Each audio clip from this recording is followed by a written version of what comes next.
야고보서 2장 14절로 26절 말씀을 한 절씩 교독하고 마지막 절은 함께 읽겠습니다. 제가 먼저 읽습니다. 내 형제들아, 만일 사람이 믿음이 있노라 하고 행함이 없으면 무슨 유익이 있으리요? 그 믿음이 능히 자기를 구원하겠느냐? 만일 형제나 자매가 헐벗고 일용할 양식이 없는데 너희 중에 누구든지 그에게 이르되 평안히 가라, 덥게 하라, 배부르게 하라 하며 그 몸에 쓸 것을 주지 아니하면 무슨 유익이 있으리요? 이와 같이 행함이 없는 믿음은 그 자체가 죽은 것이라. 어떤 사람은 말하기를 너는 믿음이 있고 나는 행함이 있으니 행함이 없는 내 믿음을 내게 보이라. 나는 행함으로 내 믿음을 내게 보이리라 하리라. 내가 하나님은 한 분이신 줄을 믿느냐? 잘하는도다. 귀신들도 믿고 떠느니라. 허탄한 사람아, 행함이 없는 믿음이 헛것인 줄을 알고자 하느냐? 우리 조상 아브라함이 그 아들 이삭을 제단에 바칠 때에 행함으로 의롭다 하심을 받은 것이 아니냐? 내가 보거니와 믿음이 그의 행함과 함께 일하고 행함으로 믿음이 온전하게 되었느니라. 이에 성경에 이른바 아브라함이 하나님을 믿으니 이것을 의로 여기셨다는 말씀이 이루어졌고 그는 하나님의 벗이라 칭함을 받았느니 이로 보건대 사람이 행함으로 의롭다 하심을 받고 믿음으로만은 아니니라. 또 이와 같이 기생 라합이 사자들을 접대하여 다른 길로 나가게 할 때에 행함으로 의롭다 하심을 받은 것이 아니냐? 함께 하겠습니다. 영혼 없는 몸이 죽은 것 같이 행함이 없는 믿음은 죽은 것이니라. 아멘. 지난주 말씀 정리하겠습니다. 야고보서의 기록자인 야고보는 믿음으로 구원을 받는다라고 하는 확실한 고백이 있었습니다만 야고보서에서만큼은 지나치리 많지 행함을 강조합니다. 믿음과 행함은 따로 떨어질 수 있는 것이 아니고 또한 다른 것이 아니라 하나이기 때문입니다. 믿음은 행함의 뿌리가 됩니다. 그래서 믿음 없이는 행할 수가 없다는 거예요. 여러분, 그래서 우리가 주님 기뻐하시는 행동을 하기 위해서는 주님이 인정하시는 믿음을 가지고 있어야 된다라고 말씀을 드렸습니다. 두 번째로, 행함이 없으면 믿음이 아닙니다. 야고보서를 받는 사람들은 신앙의 공동체에 있는 사람들이기 때문에 야고보는 너희에게 믿음이 있느냐 이렇게 물어보지 않고 너희 믿음 살아있느냐 죽어있느냐 이렇게 묻습니다. 믿음이 살아있으면 모든 어려움을 넉넉하게 이깁니다만 죽어있는 믿음으로는 아무것도 못합니다. 그래서 야고보는 헛것이라고 하는 표현까지 씁니다. 살아있느냐 죽어있느냐는 결정적인 것이 아니라 상태적인 것이고 가변적인 것이기 때문에 늘 우리는 우리의 믿음이 살아있는지를 점검해야 되고 또한 믿음이 살아있을 수 있도록 생동감을 유지할 수 있도록 끊임없이 말씀으로 나아가야 된다라고 제가 전했습니다. 왜냐하면 말씀을 들을 때 우리의 신앙이 살아나기 때문입니다. 오늘은 믿음과 행동과 유익에 대한 야고보의 분명한 정의를 통해서 말씀을 시작하도록 하겠습니다. 오늘 본문 14절입니다. 시작. 내 형제들아, 만일 사람이 믿음이 있노라 하고 행함이 없으면 무슨 유익이 있으리요? 그 믿음이 능히 자기를 구원하겠느냐? 아멘. 야고보는 믿음은 행동이 되고 행동하면 유익을 경험하게 된다라고 분명히 이야기를 하는데요. 생각해보면 과연 그렇습니다. 지난주에 말씀드렸던 예를 가지고 다시 한번 설명을 드리자면 교육은 중요해, 자녀의 삶에 절대적인 영향력을 끼쳐라는 믿음이 있으면 아이의 교육을 위해서 많은 것들을 투자합니다. 많은 것들을 투자하면 그 행동이 아이의 교육에 유익을 갖고 옵니다. 아이의 성적이 오르고 좋은 학교에 진학하게 되고 또한 그것을 발판으로 자기가 하고 싶은 일을 하는데 걸림돌을 조금은 덜 경험하게 된다라고 하는 거예요. 그러면 이 말을 듣고 여러분들 중에 목사님, 교육이 중요한 것을 믿고 행동을 해도 유익을 누리지 못하는 사람들이 적지 않습니다. 성적 오르는 친구들보다 안 오르거나 오히려 떨어지는 친구들 많습니다 라고 이의를 제기하실 분들도 있을 것 같은데요.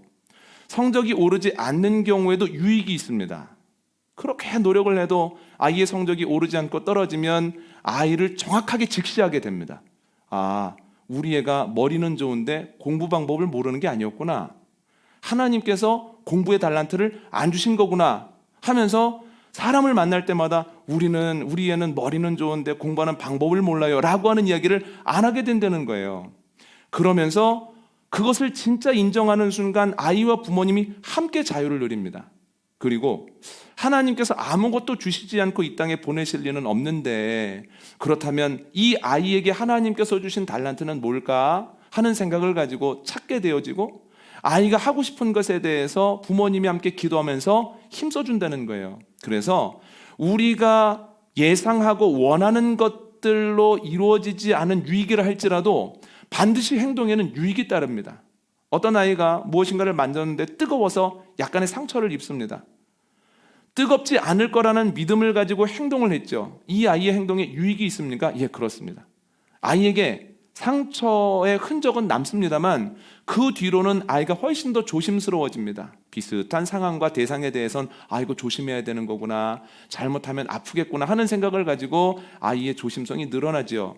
그래서 어찌 보면 이것도 아이에게 유익함이 있다는 거예요.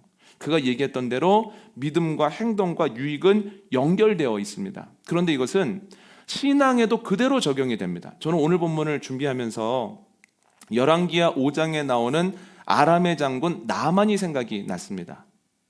아람의 대장군으로서 전성기를 구가하고 있을 때 나아만이 나병에 걸립니다.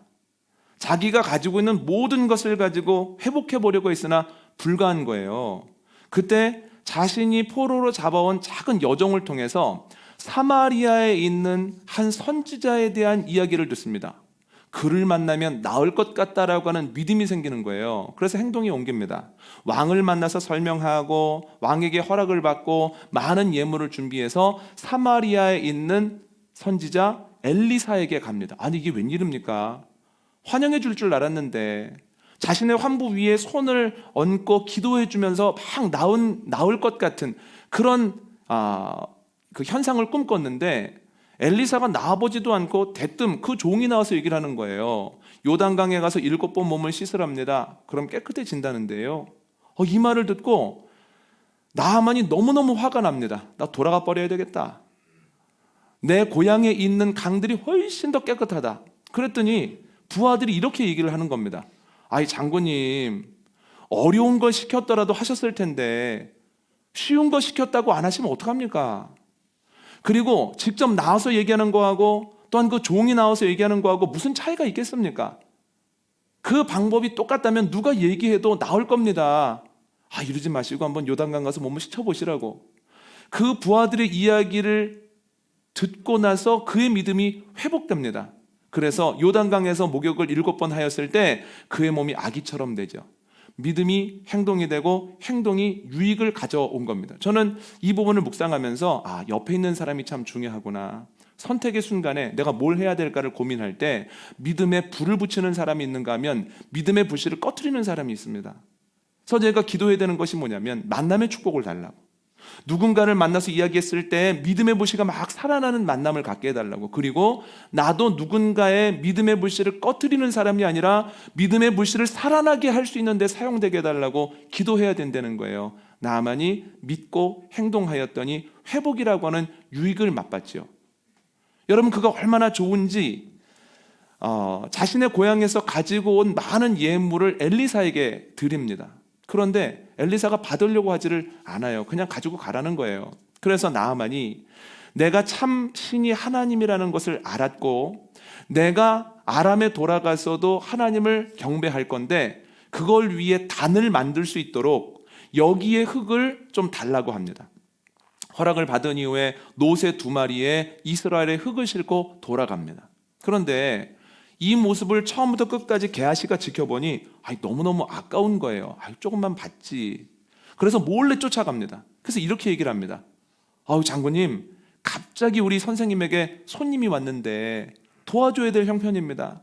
그런데 보셨겠지만 저희 선지자가 가진 게 뭐가 있습니까? 그래서 선지자가 이야기를 하시기를 옷 2벌과 은 1달란트를 좀 받아오랍니다. 기꺼이 아람의 장군 나아만이 요청한 것보다 더 많이 줍니다. 게하시가 왜 이런 행동을 했을까요? 하나님만으로는 안 된다는 생각이 있었던 것 같아요. 조금 더 넉넉하면 내가 살기에 편안하고 안정적일 거라는 믿음이 있었고, 가장 큰 믿음은 이렇게 해도 아무도 모를 거야, 이런 믿음이 있었습니다. 그런데 이게 웬일입니까? 그렇게 믿어서 행동을 했는데 가보니 하나님께서 엘리사에게 모든 걸 다 가르쳐 주신 거예요. 엘리사가 이렇게 얘기를 합니다. 게하시, 너에게 나아만의 나병이 옮겨갈 거다. 그때로부터 그와 그의 자손들이 나병에 시달립니다. 여기서 얘기는 끝나지만 여러분, 그 믿음과 행동이 유익으로 이어지지 않았을까요? 여러분, 그렇지 않습니다. 생각해 보십시오. 게하시가 그 뒤로부터 어떤 삶을 살았는지는 정확하게는 알 수 없지만, 그러나 그때로부터 어디에나 계시고 모든 것을 보시고 모든 것을 아시는 하나님을 기억하면서 살지 않았겠습니까?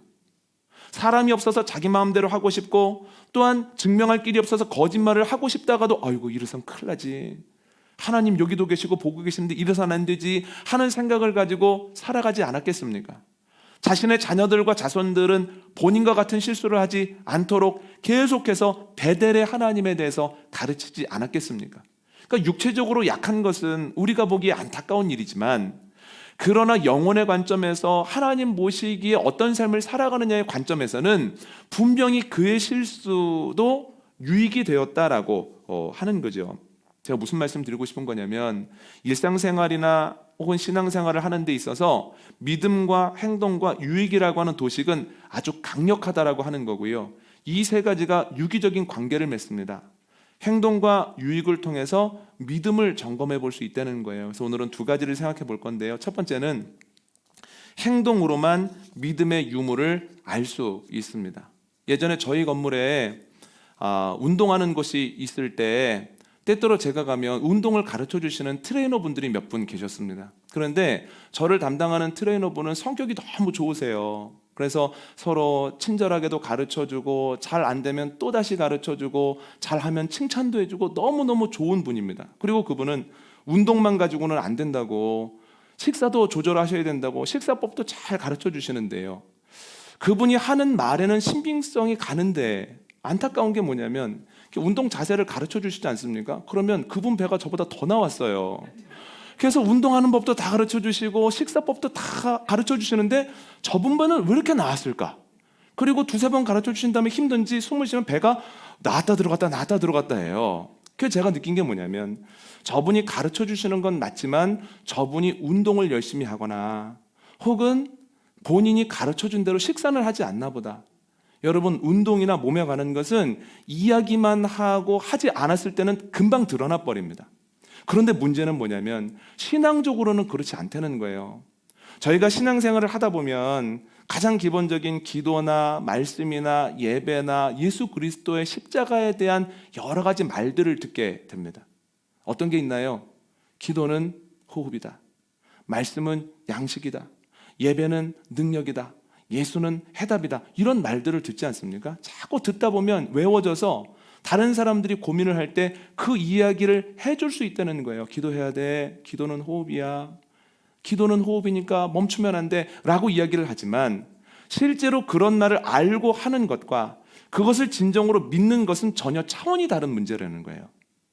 여러분, 정말로 기도를 호흡이라고 생각한다면 신앙생활을 하고 생활하면서 내가 왜 이렇게 답답하지? 내가 별 문제가 없는 것 같은데 왜 이렇게 숨이 차지? 하다가 내가 기도를 안 해서 그렇구나. 내가 오늘은 마음껏 기도할 거야. 내가 계속 기도할 거야 하고 기도하고 나서 이제 내 속이 후련하다 해야 되지 않겠습니까? 그런 행동이 나와야 진짜 기도는 호흡이라는 걸 믿는 거죠. 여러분, 말씀이 양식이라고 하는 것을 믿는 이들은 삶이 힘겨울 때 더욱 말씀의 자리로 나오려고 노력하고 말씀을 막 먹습니다. 이렇게 힘이 없는 것을 보니 말씀을 먹어야 될 것 같은데, 꿀송이처럼 단 말씀도 있고 때로는 모래를 씹는 것처럼 어려운 부분도 있지만 이거 먹으면 몸에 좋을 것이기 때문에 말씀 먹어야지 하고 끝까지 말씀을 먹을 거예요. 그래야만 진짜 믿는 겁니다. 힘이 붙일수록 예배에 집중하는 이가 예배가 능력이라는 것을 진짜 믿는 이예요. 예수님께서 해답이라고 하는 것을 정말 믿는 사람들은 문제가 났을 때 더더욱 사람이 아니라 주님께 나와 올 수밖에는 없다라고 하는 거죠. 그런데 참 안타까운 것은 저를 비롯한 많은 목회자들과 교우들, 교회 안에 있는 이들이 그런 말을 알고 하면서 나는 그거 믿어, 나는 그렇게 살고 있어, 나는 좋은 신앙인이야 라고 생각한다는 거예요. 유튜브를 통해서 많은 좋은 설교들이 있습니다. 조심하셔야 되는 게 뭐냐면 그 말씀을 구분하는 것도 중요하지만 나중에는 표현에 취해버립니다. 표현을 표현에 취해서 이 표현을 알아듣고 마음에 뭉클하면 내가 마치 그 믿음을 갖고 있는 것처럼, 내가 마치 그렇게 살고 있는 것처럼 생각하지만 실제로는 그렇지 않을 때가 많다라고 하는 거예요. 그런데 위로가 되는 것은 야고보서의 편지를 받는 신앙 공동체에도 이러한 이들이 많았던지 14절에서 야고보가 이렇게 얘기를 합니다. 아는 것을 하고 있다고 생각하고 지식은 믿음이라고 생각하면 안 된다는 거예요. 말로만 하면 안 된다, 이런 얘기를 하는 것을 보면 그때에도 이러한 이들이 있었다는 거죠. 여러분 기억하십시오. 또 저도 기억하겠습니다. 말로는 믿음을 증명하지 못합니다. 행동으로만 그 믿음을 증명할 수 있습니다. 여러분, 우리에게 정말로 믿음이 있는가를 점검하는 저와 여러분 되시기를 원합니다. 두 번째는 유익을 통해서만 참 믿음인지를 알 수 있다는 거예요. 여러분, 말씀 읽고 기도하고 예배 열심히 드리면 그에게 믿음이 있는 걸까요? 예, 그렇습니다. 믿음이 있기 때문에 행동이 된다라고 하는 도식을 계속해서 말씀을 드렸습니다. 그럼 이렇게 물어보실 분들이 있을 것 같아요. 목사님, 그런데 성경 통독을 몇 번이나 하고 또한 성경 필사도 2-3번 이상 하셨음에도 불구하고 왜 그분의 삶을 보면 예수 그리스도가 느껴지지 않습니까? 이렇게 물어보시거나, 저분은 기도를 그렇게 열심히 하고 기도에 간절한데 왜 결정적인 순간이 되어지면 인간적인 방법을 가지고 해보려고 합니까? 이렇게 물어보실 수가 있습니다. 제 대답은 이것입니다. 믿음이 있어서 신앙생활을 하지만 그러나 그 믿음이 성경적인 믿음이라고는 얘기할 수 없다는 거예요.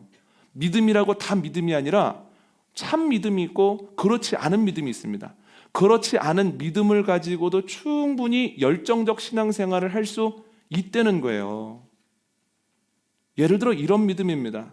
내가 열심히 기도하면 하늘 보자 흔들리겠지, 하나님이 마음을 바꾸시겠지, 불의한 재판관의 기도에 대한 비유를 보면 끊임없이 가서 귀찮게 하면 그냥 어쩔 수 없이 해주시겠지, 내가 기도하면서 하나님 마음 바꿔봐야지, 하나님 귀찮게 해봐야지 라고 하는 성경과 전혀 관련이 없거나 반대되어지는 믿음을 가지고도 기도를 뜨겁게 열심히 할 수 있다는 거예요.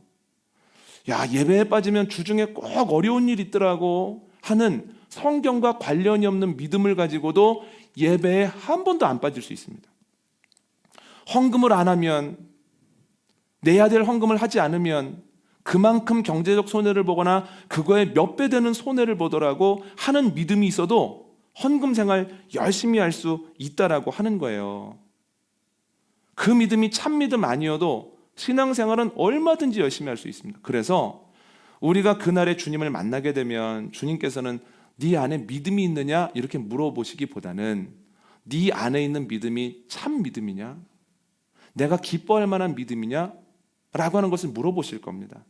우리가 해야 될 것은 우리 안에 있는 믿음이 참 믿음인지를 매번 점검해야 되는데요, 이것은 행동이 유익으로 이어질 때 그 유익이 하나님께서 약속하셨던, 성경에서 알려주셨던 유익이냐, 아니면 내가 생각했던 유익이거나 아니면 내가 생각했던 유익을 벗어나는 내용의 것이냐를 통해서 명확해진다는 거예요.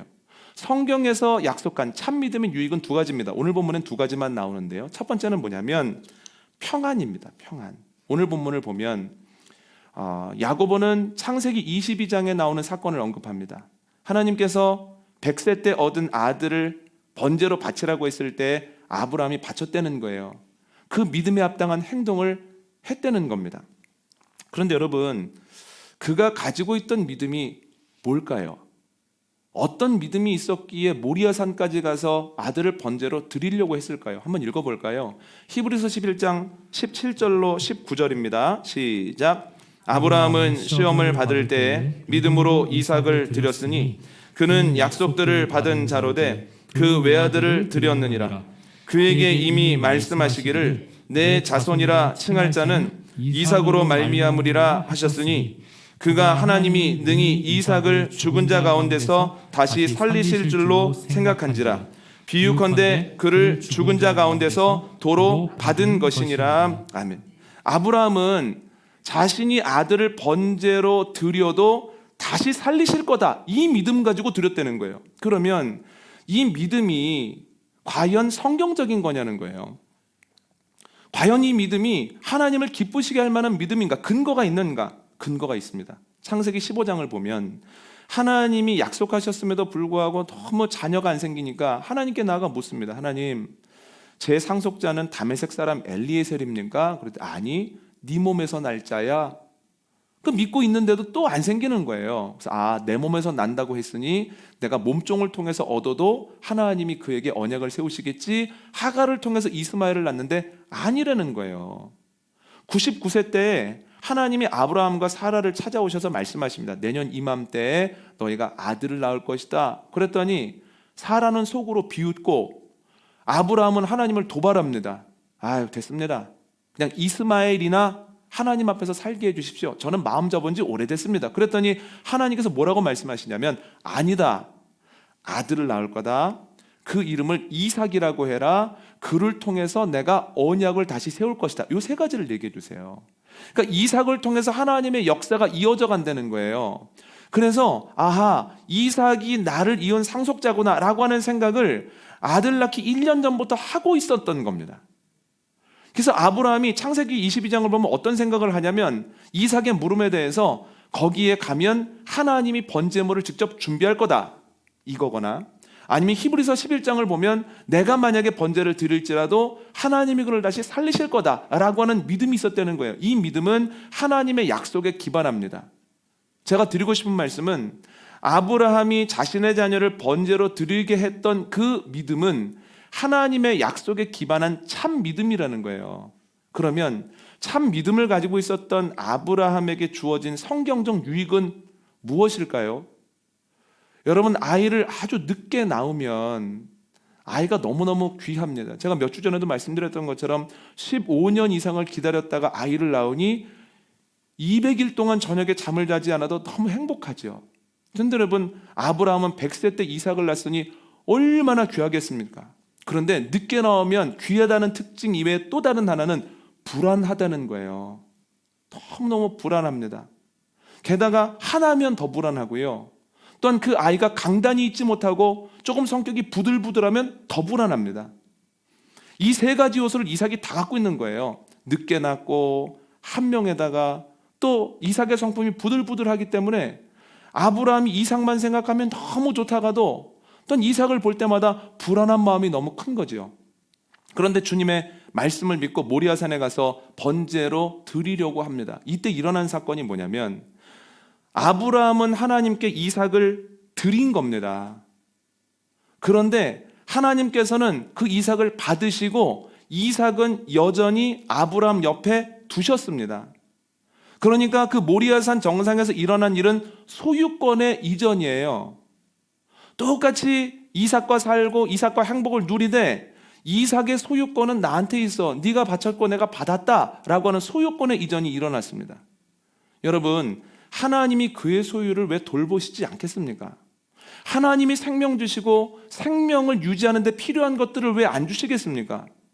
누군가가 그의 생명을 앗아가려고 할 때 왜 하나님이 지켜주시지 않겠습니까? 그때로부터 아브라함에게 일어난 변화가 뭐냐면 이삭을 볼 때 불안하지 아니하고 평안하더라는 거예요. 아니, 내 아들인가? 하나님의 소유지. 하나님 책임지시겠지. 공급하시겠지. 지키시겠지. 그 믿음이 확연해졌습니다. 제 추측이 아니고요. 성경을 보면서 분명히 알 수 있습니다. 창세기 24장 한번 읽어볼까요? 창세기 24장 7절 읽습니다. 시작.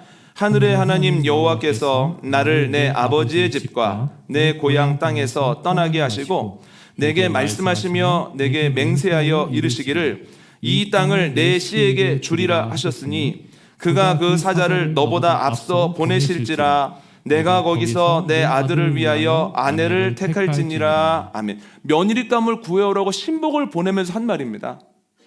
하나님의 사자가 너보다 앞서가서 이미 다 준비해 놓을 것이니 가서 준비해 놓으신 며느리감만 데리고 와라.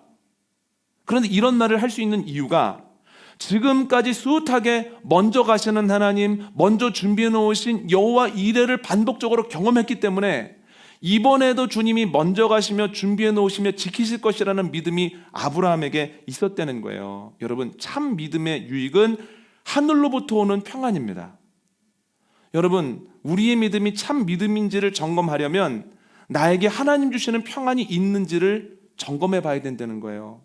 저와 여러분에게 참 믿음이 있기를 원하고 그 믿음으로부터 주어지는 참 평안이 저와 여러분과 여러분의 가정과 교회 안에 넘치게 되어지기를 원합니다.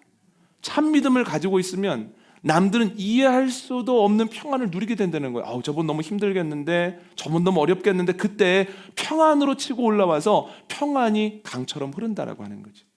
두 번째로 하나님께서 참 믿음에 약속하시는 그 유익은 생명입니다. 참 믿음을 설명하기 위해서 또 하나 등장하는 이가 라합인데요, 여호수아 2장에 처음 등장하는 인물입니다. 이제 요단강을 건너 가나안 땅에 들어가기 전에 여호수아가 정탐꾼 둘을 보냅니다. 그런데 어떻게 이 가나안의 사람들이 알았는지 그들을 추격하는 거예요. 그들이 기생 라합의 집에 머물렀는데 그 집 문까지 두드리고 와서 이상한 사람 본 적 없느냐고, 첩보가 들어왔다라고 자꾸 협박을 합니다. 라합이 다급한 와중에 거짓말을 해요. 나루터로 뛰어갔다고. 그러니까 그 잡으러 왔던 사람들이 나루터로 밤새 뛰어갑니다. 그들이 가고 난 이후에 라합이 왜 본인이 이런 거짓말까지 하는지를 이야기를 해주는데요, 언제부턴가 애굽에서 나와서 가나안 땅으로 오는 민족에 대한 이야기가 들리더라는 거예요. 그런데 그 민족에 대한 이야기를 들으면 놀라운 것들이 정말 많은데, 그 놀라운 이야기 중에 백미가 그들이 섬기는 신이 그들을 구하기 위해서 홍해를 갈랐다, 이 이야기를 들을 때는 너무너무 깜짝 놀란 거예요. 아, 그런 신이 있어?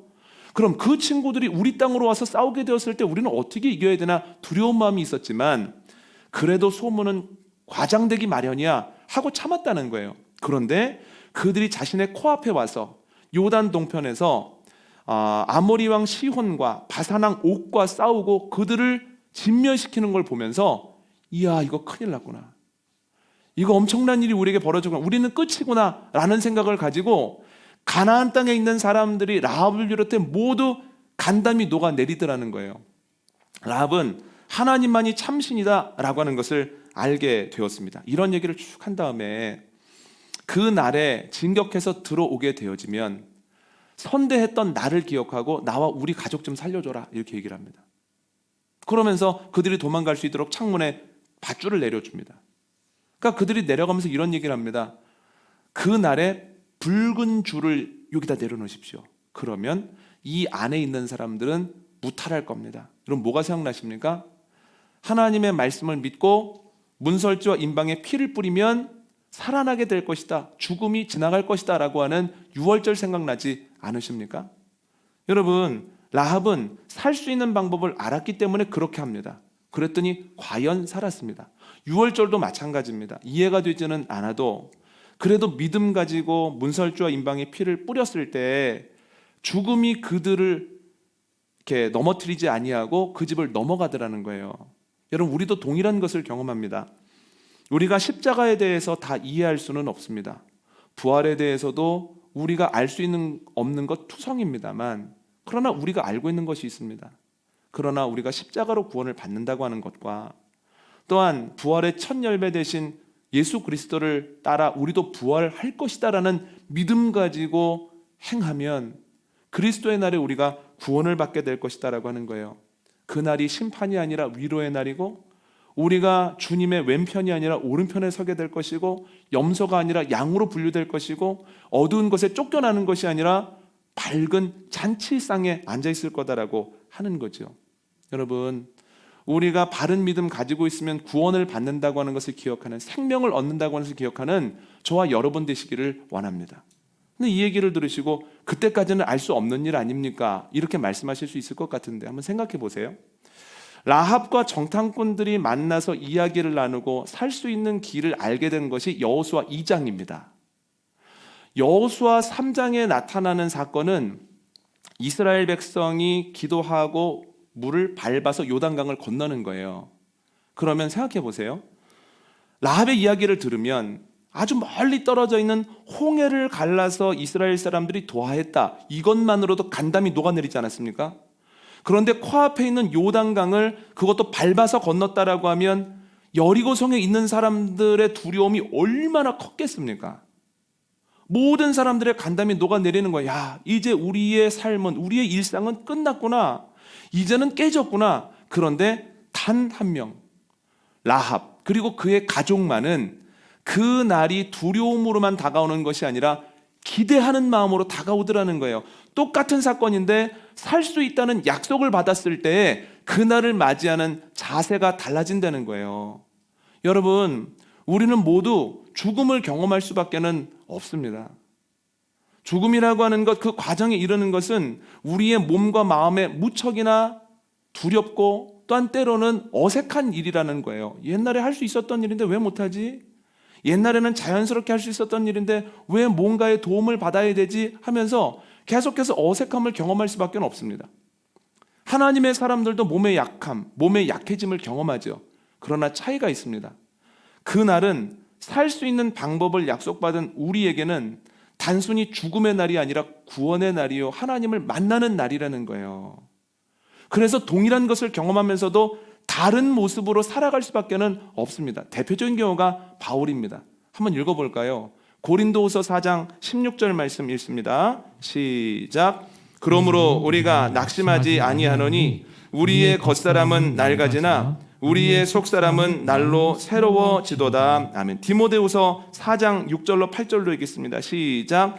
전제와 같이 내가 벌써 부어지고 나의 떠날 시각이 가까웠도다. 나는 선한 싸움을 싸우고 나의 달려갈 길을 마치고 믿음을 지켰으니 이제 후로는 나를 위하여 의의 면류관이 예비되었으므로 주 곧 의로우신 재판장이 그날에 내게 주실 것이며 내게만 아니라 주의 나타나심을 사모하는 모든 자에게 도니라. 아멘. 여러분, 바울도 몸의 약해짐을 경험했죠. 그래서 뭐라고 얘기합니까? 겉사람이 날로 후패해져 간다, 낡아진다. 그런데 그의 고백을 보면 하나님께 가까이 간다라고 하는 것에 대한 속사람의 새로움이 얼마나 큰지, 속사람의 새로움이 겉사람의 낡아짐을 압도하더라는 거예요. 믿음이 있다고 어떻게 겉사람이 낡아지지 않겠습니까? 어떻게 우리의 몸이 아프지 않겠습니까? 왜 넘어지지 않겠습니까마는, 그러나 속사람의 새로워짐으로 경험하는 기쁨이 너무 커서 이거는 남는 장사야 라는 생각을 기쁨으로 할 수 있었다는 거예요. 여러분, 우리의 삶이 참 믿음으로 인하여 그러한 걸음 되어지기를 원합니다. 우리의 겉사람은 낡아지지만 그러나 새로워지는 속사람이 겉사람의 낡아짐을 덮고도 남을 만한 우리에게 충만한 기쁨이 있는 은혜가 저와 여러분에게 있기를 원합니다. 또한 사람들은 죽음을 앞두고 두려움을 느끼지만, 그러나 바울은 이제 주님이 나 위로해 주시겠다, 칭찬해 주시겠다, 내 여기저기 난 생채기를 만져주시겠다라는 기대감을 가지고 주님을 기다리더라는 거예요. 여러분, 열심히 주 안에서 생활하고 사명 감당하는 가운데 참 믿음을 가짐으로 주님을 만나는 날이 두려운 날이 아니라 위로받는 날, 칭찬받는 날, 면류관을 쓰는 날이 되는 은혜가 저와 여러분에게 있기를 원합니다.